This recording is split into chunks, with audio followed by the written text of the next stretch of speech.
మాకు అందుబాటులో ఉన్నారు మా ప్రతినిధి అక్కడ డీటెయిల్స్ అన్ని ఎక్స్ప్లెయిన్ చేయడానికి శ్రీరామ్ ప్రస్తుత పరిస్థితి ఏంటి అక్కడ ఉన్నటువంటి సిచ్యువేషన్ మీరు బస్సు దగ్గరే ఉన్నారు కాబట్టి బస్సులో సజీవ దహనమైనటువంటి వాళ్ళు చాలా మంది ఉన్నారు వాళ్ళు అసలు బాడీస్ కనిపిస్తూ ఉన్నాయా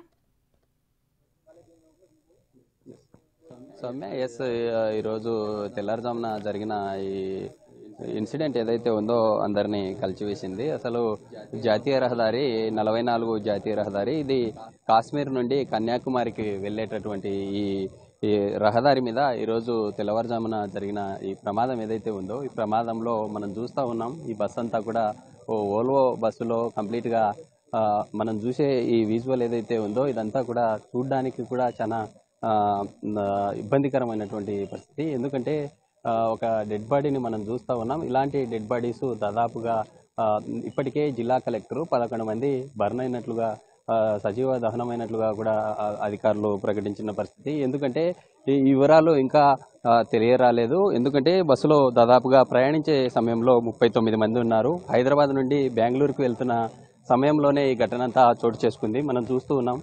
ఇదంతా ఏదైతే డబల్ డెక్కర్ బస్ ఇది. ఈ బస్సులో పైన కింద ఉన్నటువంటి ఈ ఎవరైతే ఈ బస్సులో జర్నీ చేస్తూ ఉన్నారో మనం చూస్తూ ఉన్నాం. ఈ విజువల్లో కంప్లీట్గా అన్నీ కూడా సజీవదహనమైన తర్వాత డెడ్ బాడీస్ అంతా బర్న్ అయ్యి కంప్లీట్గా కాలిపోయినటువంటి పరిస్థితి. కాలిపోయిన తర్వాత ఈ జాతీయ రహదారి సమీపంలో ఉన్నటువంటి కర్నూలుకు దాదాపుగా 25 కిలోమీటర్స్ ఉంటుంది. ఈ 25 కిలోమీటర్ల సమీపంలోనే ఈ యొక్క దాదాపు విలేజ్లు కూడా సరౌండింగ్ విలేజెస్ ఏవి లేకపోవడం, ఇక్కడ నుండి ఒక 5 కిలోమీటర్ల సరౌండింగ్లోనే మిగతా విలేజ్లు ఇటు చిన్నటేకూరు కావచ్చు, ఇటు చెట్లమలాపురం, నాయకులు, కొంగనపాడు గ్రామాలు ఉండడం, ఇక్కడ ఉండే ఈ ఘటన చోటు చేసుకున్న తర్వాత సమీప గ్రామాల వారికి తెలియడం, ఇక్కడ నుండి వారు కూడా పోలీసులకు తెలపడంతో అందరూ హుటాహుటిన ఇక్కడికి చేరుకోవడం జరిగింది. ఇప్పటికే జిల్లా కలెక్టర్తో పాటు జిల్లా ఎస్పీ, ఇటు కర్నూలు రేంజ్ డిఐజీ అందరూ కూడా ఇక్కడికి చేరుకొని యొక్క ఘటనకు సంబంధించి ఘటన ఏ విధంగా చోటు చేసుకుంది, ఈ జాతీయ రహదారి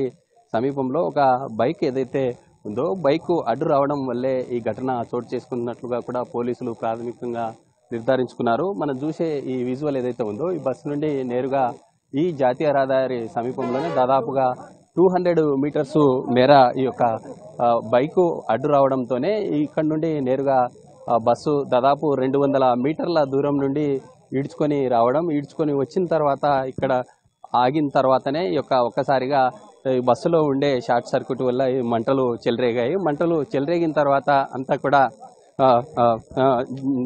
కంప్లీట్గా ఈ ఘటనకు సంబంధించి అందరూ ఈ బర్న్ అయినటువంటి సమయంలోనే పెద్ద ఎత్తున అర్ధనాదాలతో ఇక్కడ ఉండే వారంతా కూడా కొందరు ఈ బస్సుల నుండి ఈ యొక్క ఏదైతే గ్లాసును పగలగొట్టుకొని బయటికి వెళ్ళినటువంటి పరిస్థితి అయితే నెలకొంది. అయితే ఇక్కడ మనం చూస్తూ ఉన్నాం, ఇప్పటికే పొలిటికల్ రాజకీయ నాయకులతో పాటు పెద్ద ఎత్తున ఇటు జిల్లా అధికారులందరూ కూడా ఇక్కడికి చేరుకొని ఘటన ఏ విధంగా చోటు చేసుకుంది అనే అంశాలపై ఇప్పటికే ఆరా తీస్తున్నటువంటి సిచ్యువేషన్ అయితే కనిపిస్తూ ఉంది. అయితే మనతో మాట్లాడడానికి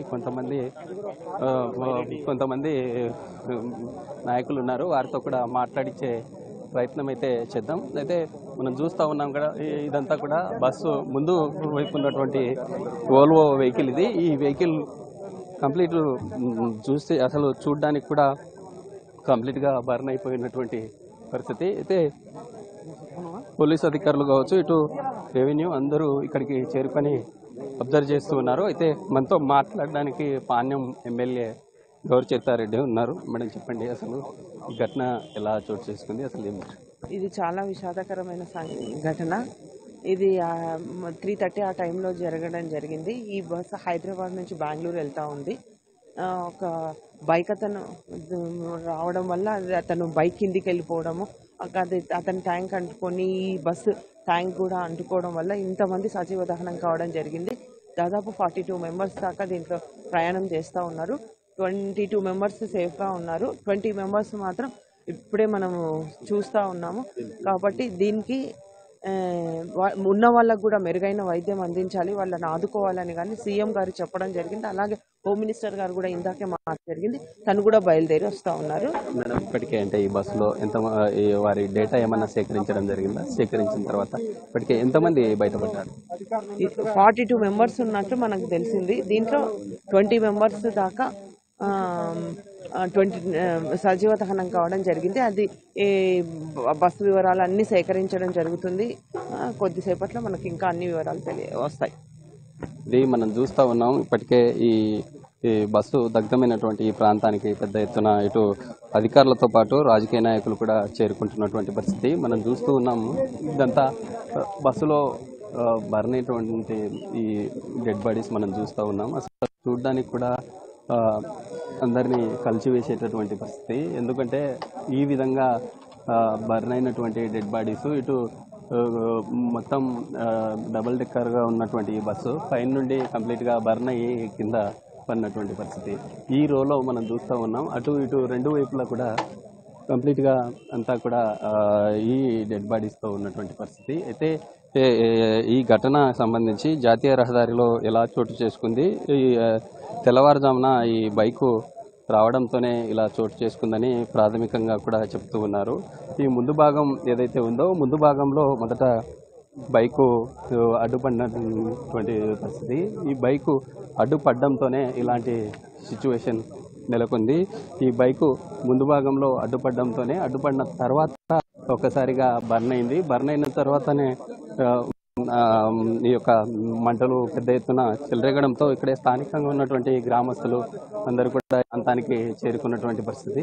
చేరుకొని స్థానిక లోకల్ ఇక్కడే ఉలిందకొండ సమీపంలో ఉన్నటువంటి పోలీసులు కావచ్చు లేదా అందరూ ప్రాంతానికి చేరుకొని అప్పటికే పోలీసులు వచ్చే క్రమంలోనే పెద్ద ఎత్తున ఇక్కడ నుండి అందరూ దాదాపు ఇందులో అలర్ట్ అయినటువంటి వారు కొందరు యొక్క బస్సు ఘటన చోటు చేసుకున్న సమయంలో కొందరు నిద్రిస్తున్నటువంటి కొంతమంది నిద్రిస్తూ గాఢమైనటువంటి నిద్రలో ఉన్నారు. మిగతా కొందరు వారు మేల్కొని ఉండడంతో ఇక్కడ నుండి ఆ యొక్క బస్సు ఘటన చోటు చేసుకోవడంతో వెంటనే ఒక ఇక్కడ నుండి నేరుగా అద్దాలు పగలగొట్టి బయటికి వెళ్ళేటటువంటి పరిస్థితి అయితే ఉంది. అయితే మనతో మాట్లాడడానికి కర్నూలు ఎంపీ బస్తిపాటి నాగరాజు ఉన్నారు. సార్ చెప్పండి, అసలు ఈ ఘటన ఎలా జరిగింది? ఇప్పుడు దాదాపు సుమారు 3 గంటల ప్రాంతంలో కర్నూలు పరిసరాల దగ్గరలో, ఎందుకంటే హైదరాబాద్ నుంచి బెంగళూరు ప్రయాణం చేస్తున్నటువంటి ప్రయాణంలో భాగంగా కర్నూలు శివార్లో ఈ ఘటన జరగడం చాలా దురదృష్టకరం. దాదాపు 40 మంది ప్రయాణం చేస్తున్నారని చెప్పి సమాచారం అది. అయితే మనకు అక్కడ నుంచి కావేరీ ట్రావెల్స్ నుంచి మనకు ముఖ్యంగా డేటా రావాలా. ఆ డేటా కోసం మేము అడిగాము. కాసేపట్లో వాళ్ళు మొత్తం అక్కడ ఎక్కినటువంటి, ఎందుకంటే వివిధ పాయింట్లు ఎక్కింటారు వీళ్ళంతా. ఆ వివిధ పాయింట్లు ఎవరు ఎక్కారు ఎక్కలేదని చెప్పేసి మనకు సమాచారం ఒరిజినల్ రావాలా. ఆ సమాచారం కాసేపట్లో ఇస్తామని చెప్పారు వాళ్ళు. అంతే ఇక్కడ ముఖ్యంగా ఇప్పుడు మరి ఒకసారి ఆలోచించాలా, కర్నూలు జనరల్ హాస్పిటల్లో 11 మంది ఇప్పుడే వాళ్ళు చికిత్స తీసుకుంటారు, ఒక 3 ప్రైవేట్ హాస్పిటల్, అంటే దాదాపు 14 మంది ఇప్పుడు చికిత్స తీసుకుంటూ ఉన్నారు. మనం ముఖ్యంగా డ్రైవర్లను కూడా అడగడం జరిగింది, ఏ విధంగా జరిగిందని తెలుసుకోవాలంటే వాళ్ళు 1 గంట 2 గంటలు వాళ్ళు తేరుకుంటారు. ఈ ఘటనలో చోటు చేసుకున్న తర్వాత డ్రైవర్స్ కానీ ఇక్కడ ఉండే యాక్టింగ్ డ్రైవర్స్ అందరూ ఉన్నారు. 2 డ్రైవర్ ఉన్నారని చెప్పేసి మాకు సమాచారం. ఏం చెప్తా ఉన్నారు అంటే అతివేగమా లేకుంటే వెహికల్? ఘటనా స్థలంలో ఉన్నాం ప్రస్తుతం. మనం హాస్పిటల్కి పోయిన తర్వాత డ్రైవర్తో మాట్లాడిన తర్వాత మీకు ఏ విధంగా జరిగిందని వాళ్ళు, ఎందుకంటే వాళ్ళు నడిపినటువంటి వాళ్ళే కాబట్టి వాళ్ళతో సమాచారం తీసుకుని తెలియజేస్తాం. ఎందుకంటే దీని విషయంలో అపోహలు పెట్టుకోరాదు, ఏదంటే ఇది మాట్లాడడానికి ఇది స్కోప్ ఇవ్వకూడదు. ఎందుకంటే ఇది మీరు కూడా ఒకసారి మీడియా పాత్రికలు ఆలోచించాలా, ఇంత దురదృష్టకరం జరిగినది, ఎందుకంటే చాలా ఘోరంగా ఉంది పరిస్థితి. ఇది మనం చూస్తూ ఉన్నాము. అయితే ఎంపీతో పాటు మిగతా అధికారులు కూడా ఉన్నటువంటి పరిస్థితి. మనం కొంతమంది ఇక్కడ ఫైర్ ఆఫీసర్స్ కూడా ఉన్నారు, వారితో కూడా మాట్లాడే ప్రయత్నం చేద్దాం. ఎందుకంటే ఈ ఘటన చోటు చేసుకున్న తర్వాత పెద్ద ఎత్తున మంటలు చెలరేగడంతో అక్కడి నుండి కర్నూలు నుండి నేరుగా ఈ జాతీయ రహదారి ఈ ప్రాంతానికి చేరుకున్నారు. చేరుకున్న తర్వాత ఇప్పటి వరకు కొద్దిసేపటి క్రితం కూడా ఈ బస్సులో మంటలు చెలరేగుతూ ఉన్నాయి. ఇలాంటి సమయంలోనే ఇక్కడికి ఈ ఫైర్ సంబంధిత అధికారులు ఇక్కడికి చేరుకొని ఈ బస్సును మంటలను అదుపు చేశారు. అదుపు చేసిన తర్వాత ఇందులో ఇప్పటికే దాదాపుగా ఎంతమంది ఇక్కడే సజీవ దహనం అయ్యారు అంటే ఈ డేటాను ఖచ్చితంగా ఐడెంటిఫై చేయాలంటే ఈ కావేరీ ట్రావెల్స్ ఈ బస్సులో ఎంతమంది ఉన్నారు, ఆ సమయంలో వారి యొక్క డేటా ఉన్న తర్వాతనే తెలుస్తుంది. మనం చూస్తున్నాం ఈ బస్సు బర్న్ అయిన ముందు భాగంలోనే ఈ ఫైర్ వెహికల్ ఇక్కడే ఉంచారు. ఇక్కడ నుండి నేరుగా మరోసారి ఇక్కడ నుండి నేరుగా ఈ యొక్క బస్సు సమీపంలోనే బర్న్ అవుతున్నటువంటి సమయంలోనే అదుపు చేసినటువంటి పరిస్థితి. అయితే మనతో మాట్లాడడానికి ఎంపీ బైరెడ్డి శబరి ఉన్నారు. మేడం చెప్పండి, అధికారులు ఏం ఐడెంటిఫై చేశారు, బస్సులో ఎంతమంది ప్రయాణించారు? దాదాపు 40 మంది ట్రావెల్ చేస్తూ ఉన్నారు బస్సులో. దివాళీ కాబట్టి అక్కడ నుండి హైదరాబాద్ నుండి బెంగళూరు బౌండ్ బస్సు ఇది. ఇది పొద్దున పూట జరిగిన ఇన్సిడెంట్, బైక్ని కొట్టారు. ఆ బైక్ని కొట్టడంతో డైరెక్ట్ ఫ్యూయల్ ట్యాంక్ని కొట్టడము, వెంటనే మినిట్స్లో ఎక్స్ప్లోడ్ అవ్వడము. ఇది చాలా బాధాకరమైన విషయం. 40 మంది ప్రయాణం చేస్తుంటే 19 మందిని మనం ఐడెంటిఫై చేసాము. హాస్పిటల్ దగ్గరికి అక్కడ ఉన్నారు, ట్రీట్మెంట్ తీసుకుంటున్నారు. ఇంకా మిగతా వాళ్ళు ఫుల్లీ బర్న్ బాడీస్ ఉన్నాయి. ఎవరు ఏంటి అనేది మనం ఐడెంటిఫై చేయడానికి కొంచెం సమయం పడుతుంది. కాబట్టి మేబీ ఇంకొక 1 or 2 అవర్స్లో మనకు ఫుల్ క్లారిటీ వస్తుంది. ఈ సిచ్యువేషన్, ఈ ఘటన జరిగిన సమయంలో ఎవరైనా ప్రత్యేక సాక్షులు ఉన్నారా? ఏం జరిగిందని చెప్తారు? ఈయన పక్కన witness, he was coming opposite direction నుంచి వస్తున్నాడు. ఆపోజిట్ డైరెక్షన్ నుంచి వస్తూ ఉన్నప్పుడు పాపం అక్కడ ఫైర్ వచ్చిందని వెంటనే పరిగెత్తడంతో విత్ ఇన్ మినిట్స్ అది కాలిపోయింది. 2 నిమిషాల్లో మొత్తం బస్సు ఫైర్ ఐడెంటిఫై చేశారమ్మా. కొంతమంది దూకిన వాళ్ళను కాపాడగలిగాను అని అంటున్నారు. ఈజ్ అ రియల్, పాపం నిజంగా రియల్ హీరో. మాకన్నా ముందు ఈయన వచ్చి కాపాడాడు. ఇలాంటి వాళ్లకు ధన్యవాదాలు. అండ్ ఇలాంటి వాళ్ళు మేబీ అక్కడ కొంతమందినైనా కాపాడగలిగాడు. Maybe is God sent messenger ఏమో, కొంతమందినైనా కాపాడగలిగాడు. Hats off to you sir. అయితే ఈ బస్సు ఘటన చోటు చేసుకున్న తర్వాత ప్రత్యేక సాక్షి ఉన్నారు, వారితో మాట్లాడదాం. అంటే చెప్పండి, అసలు ఈ ఇన్సిడెంట్ జరిగిన సమయంలో మీరు ఎప్పుడు చూశారు? సరే అండి, నేను ఆన్ ది వే వస్తున్నానండి. నేను వెల్దూరు నుంచి వస్తున్నాను. అది సెకండ్లో పోయిందండి. అంటే బైక్ వచ్చింది, ఇట్లా వచ్చారు, తను ఇట్లా వచ్చారు, లోపల పోయింది. అది డాక్టర్ అండి, నేను పోతున్నాను. అది 2 minutes పోయింది మొత్తం. అది లోపల మొత్తం స్ప్రెడ్. అసలు లేదు. బైక్ ఎలా వెళ్తున్నాడు? ఏదైనా ర్యాష్ అంటే రాంగ్ డ్రైవింగ్ లేదు. ఇట్లా అండి, సేమ్ ఇట్లా వస్తుంది మీరు ఇది ఓకే, తను ఇట్లా వస్తుంది అంటే అది ఆయన హార్న్ కొడుతుండు తను ఉన్నాడు, కానీ ఈయన కరెక్ట్ లేదండి. ఇట్లా వస్తుంది బైక్. అవును బ్రదర్, సారీ. అంటే వెంటనే మీరు పోలీస్ అధికారులకు వారికి అందరికీ చాలా మంది వచ్చారు. 2 minutes అందరూ వచ్చారండి. పోలీసు వాళ్ళు, తర్వాత అందరూ, కలెక్టర్ మేడం, చాలా మంది వచ్చారు. అంటే ఈ బస్సు ఫైర్ కాగానే ఒక్కసారిగా డాష్ కొట్టిన తర్వాత ఫైర్ కాగానే ఏం జరిగింది? అంటే బస్సులో ఉన్నటువంటి వారంతా గ్లాసులు పగలగొట్టి బయటికి? కాదండి, మంటలు వచ్చింది, ఒక్కసారి వచ్చింది. నిజంగా వీడు ఇదంతా ఉంది, ఎక్కువ ఉంది, అర్థం కలిగింది మాకు కూడా. అట్లా వచ్చింది. సరే చెప్పడం చేత కదా సార్. ఇది మొత్తం మనం చూస్తూ ఉన్నాం కదా. ఇక్కడ జరిగిన ఇన్సిడెంట్లో ప్రత్యక్షంగా చూసిన వారు కూడా చెప్తుంది ఒకటే, ఈ జాతీయ రహదారి ఏదైతే ఉందో, ఈ జాతీయ రహదారి సమీపంలో రాంగ్ వేలో ఒక 2-wheeler వెహికల్ వెళ్తూ ఉంది. వెళ్తున్నటువంటి సమయంలోనే ఇలాంటి సిచ్యువేషన్ నెలకొంది అంటూ కూడా చెప్తున్నటువంటి పరిస్థితి మనం చూస్తూ ఉన్నాం. ఈ కింది భాగం ఏదైతే ఉందో, ఈ కింది భాగంలోనే బైకు 2-wheeler దాదాపు 200 meters మేర అక్కడ డాష్ కొట్టిన తర్వాత అక్కడ నేరుగా ఈ ప్రాంతానికి వచ్చింది. అంటే అప్పటికే డాష్ కొట్టిన కొద్దిసేపటికే ఈ బస్ అంతా కూడా మంటలు చెలరేగాయి. మంటలు చెలరేగిన తర్వాత పెద్ద ఎత్తున ఇక్కడ ఈ యొక్క బస్సు ఫైర్ అయిన తర్వాత ఇక్కడ ఆపోజిట్ వేలో వస్తున్నటువంటి వారు చూసి వెంటనే పోలీస్ అధికారులకు అలర్ట్ చేసినటువంటి పరిస్థితి మనం చూసే. ఈ బస్సు దాదాపు 39 మంది ప్రయాణం చేసేటటువంటి సమయంలో ఉన్నారంటూ కూడా చెప్తూ ఉన్నారు. 39 మందిలో ఇప్పటికే 19 మందిని ఐడెంటిఫై చేశారు. మిగతా 19 మంది ఇందులో సజీవదానం అయినట్లుగా కూడా అధికారులు ఇప్పటికే 11 మంది ఇందులో మృతి చెందినట్లుగా చెప్తూ ఉన్నారు. ఎందుకంటే ఈ డేటా అంతా కూడా హైదరాబాద్ నుండి రావాలి. హైదరాబాదులో నిర్వహిస్తున్నటువంటి ట్రావెల్స్ ఏదైతే ఉందో ట్రావెల్స్ నుండి నేరుగా నా యొక్క డేటా వచ్చిన తర్వాతనే ఫైనల్ యొక్క డేటాను ఇచ్చేటటువంటి పరిస్థితి మనం చూస్తున్నాం కదా. ఇక్కడే దాదాపు 3-4 డెడ్ బాడీస్ మనం చూస్తూ ఉన్నాము. కంప్లీట్గా ఈ విధంగా ఈ డెడ్ బాడీస్ పడిపోయినటువంటి పరిస్థితి. ఇటు కింద పైన 2 వైపులా కూడా ఉండేటటువంటి పరిస్థితి. అయితే పెద్ద ఎత్తున ఎప్పుడు కూడా ఇలాంటి ఘటన ఈ జాతీయ రహదారి ఈ ప్రాంతంలో ఎప్పుడు కూడా నెలకొన్నటువంటి పరిస్థితి. ఇలాంటి పరిస్థితుల్లో ఈ ప్రాంతం అంతా కూడా ఈ ఘటన చోటు చేసుకున్న సమయంలో అర్ధనాదాలతో అంతా కూడా కేకలు వేస్తూ ఉండేటటువంటి పరిస్థితి. కేకలు వేస్తూ ఇటు స్థానికంగా పోలీసులను అలర్ట్ చేసేటటువంటి సమయంలోనే ఇలాంటి ఘటన చోటు చేసుకుంది. అయితే మనతో మాట్లాడడానికి ఫైర్ అధికారి ఉన్నారు. అసలు వీరికి ఎప్పుడు ఇన్ఫామ్ చేశారు, వారితో మాట్లాడడం. సార్ చెప్పండి, మొదట మీకు ఎప్పుడు ఫోన్ వచ్చింది, వచ్చేసరికి ఏం జరిగింది?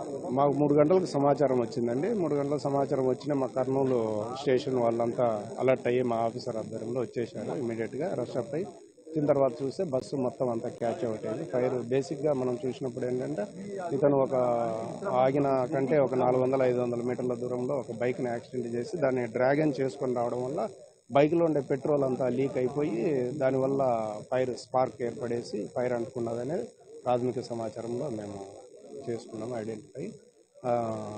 నెక్స్ట్ దీంట్లో ఉండే ఎక్కువ మెటీరియల్ అంతా ఫైర్ కాబట్టి ఫైర్ ఎక్కువ స్కోప్ వెంటనే అంటున్నాయి మంటలు.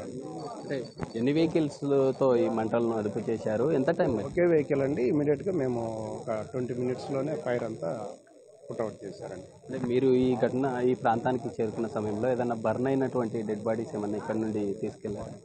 ఇక్కడ ఏం తీసుకెళ్ళాలి. మీరు రాకముందుకే ఇక్కడ ఉన్నటువంటి కొంతమంది ఎవరైతే ఉన్నారో వారు వెళ్ళిపోయారా ఈ గ్లాసులు పగలగొట్టేసి? కొంతమంది గ్లాసులు పాల్గొట్టుకుని వెళ్ళిపోయినట్టు సమాచారం ఉంది. దాదాపు ఒక 15-20 మెంబర్స్ వరకు అని అనుకుంటున్నారు. ఎంతమంది అనేది పూర్తిగా మా దగ్గర అయితే సమాచారం లేదు. వాళ్ళందరూ హాస్పిటల్స్కి షిఫ్ట్ చేశారండి.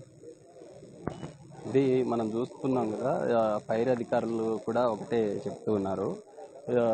మనం చూసే ఈ ముందు భాగం ఏదైతే ఉందో ఈ కన్యాకుమారి నుండి నేరుగా కాశీ నుండి కన్యాకుమారికి వెళ్ళే మార్గం ఇది. ఈ మార్గంలోనే దాదాపు మనం చూసే ఈ ముందు భాగం ఏదైతే ఉందో ఈ 300 దాదాపు 200 నుండి 300 మీటర్ల దూరం నుండి బస్సు ఈ వెళ్ళే బస్సు ఏదైతే ఉందో రాంగ్ రూట్లో ఒక 2 వీలర్ వస్తూ ఉంది. 2 వీలర్ రావడంతోనే ఆ 2 వీలర్ని డాష్ కొట్టడం జరిగింది. కొట్టిన తర్వాత అక్కడి నుండి నేరుగా ఒక 200 మీటర్ల వచ్చిన తర్వాతనే ఈ ఘటన చోటు చేసుకుందని కూడా ప్రత్యేక సాక్షితో పాటు పోలీసులు కూడా నిర్ధారిస్తూ ఉన్నారు. ఈ వెనుక భాగం నుండి కూడా మనం ఒకసారి అబ్జర్వ్ చేసినట్లయితే మనం చూడొచ్చు ఈ బస్సు ప్రమాదం చోటు చేసుకున్న సమయంలో ఏదైతే ఈ బస్సు ఢీ కొట్టిన తర్వాత బైక్లో ఉన్నటువంటి పెట్రోల్ కావచ్చు లేదా ఇందులో కొంత నెలకొన్న షార్ట్ సర్క్యూట్ వల్ల ఇలాంటి ఘటన చోటు చేసుకుంది. మనం చూసే ఈ ఎక్కడ చూసినా ఈ బస్సులో కంప్లీట్గా ఎక్కడ చూసినా కూడా అంతా డెడ్ బాడీస్తో ఉన్నటువంటి పరిస్థితి. ఎందుకంటే ఇప్పటికే ఒక 19 మంది ఇక్కడ నుండి హాస్పిటల్కు వెళ్ళినట్లు చెప్తూ ఉన్నారు. మిగతా 20 మందిలో బస్సులో ఉన్నారా లేకుంటే ఏంటనేటటువంటి అంశాలు తెలియాలంటే ఈ యొక్క బస్సులో ఉన్నటువంటి వారి యొక్క డేటా వచ్చిన తర్వాతనే ఐడెంటిఫై చేసేటటువంటి పరిస్థితి అయితే ఉంది. శ్రీరామ్, ఇప్పుడు బస్సు డ్రైవర్ అలాగే క్లీనర్ అక్కడ నుంచి పారిపోయారని చెప్తున్నారు. ఇప్పుడు వాళ్ళు దొరికితే కానీ అసలు ఏం జరిగింది అనేది క్లియర్ కట్గా వీళ్ళకి అర్థం కాదు. సో ప్రజెంట్ వాళ్ళ పరిస్థితి ఏంటి? వాళ్ళని వెతికే పనిలో ఉన్నారా? ఎస్ సౌమ్య, ఎందుకంటే మనం చూసే ఈ బస్సు ఏదైతే ఉందో బస్సు నుండి మనం చూస్తూ ఉన్నాం. ఈ బస్సు నుండి ఆపోజిట్ వే ఇది బెంగళూరు నుంచి ఇటు హైదరాబాద్కి వెళ్ళేటటువంటి మార్గం. మనం ఈ రష్గా ఉన్నటువంటి ఈ మార్గం ఏదైతే ఉందో ఇది అంటే ఇది ఒక ఎడమవైపు వెళ్ళే మార్గం. కుడివైపు నుండి అక్కడ నుండి ప్రయాణికులు వచ్చేటటువంటి సమయంలో ప్రత్యేక సాక్షి కూడా చూసి ఈ 4 గంటల సమయం ఈ తెల్లవారుజామున జరిగిన ఈ ఘటన ఏదైతే ఉందో ఈ ఘటనలో ఆపోజిట్ డైవర్షన్లోనే ఒక బైక్ వస్తూ ఉంది. ఎందుకంటే ఈ సమీప గ్రామాల పబ్లిక్ అయి ఉన్నారా లేకుంటే ఏంటి అనేటటువంటి క్వశ్చన్ కూడా ఏర్పడింది. ఎందుకంటే సమీపంలోనే ఇటు రైతులు కావచ్చు లేదా వారు ఏదైనా బిజినెస్ నిమిత్తం వెళ్ళేటటువంటి పరిస్థితి. అలాంటి సమయంలోనే రాంగ్ వేలో ఒక బైక్ అయితే వెళ్తుందంటూ కూడా క్లియర్గా చెప్తూ ఉన్నారు.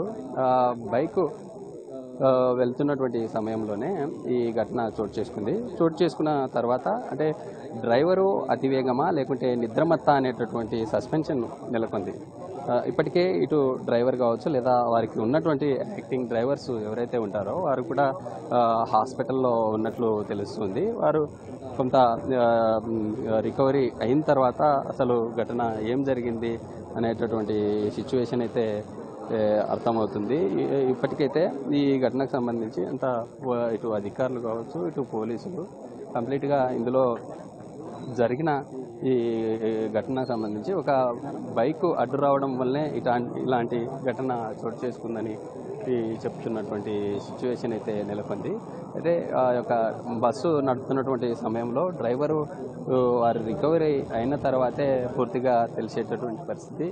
ఎందుకంటే బస్సు తెల్లవారుజామున జరిగిన ఈ ఘటనలో అందరూ కూడా దాదాపు నిద్రిస్తున్నటువంటి సిచ్యువేషను. మిగతా ఎవరైతే నిద్ర పోనటువంటి వారికి కూడా ఏం జరిగింది వారు కనీసం చూసే లోపే ఇదంతా కూడా ఫ్రాక్షన్ ఆఫ్ సెకండ్స్లో ఈ ఘటన అంతా కూడా జరిగిపోయి ఉంటుంది. కంప్లీట్ ఈ ఘటన ఏ విధంగా చోటు చేసుకుంది అనే అంశాలు తెలియాలంటే కంప్లీట్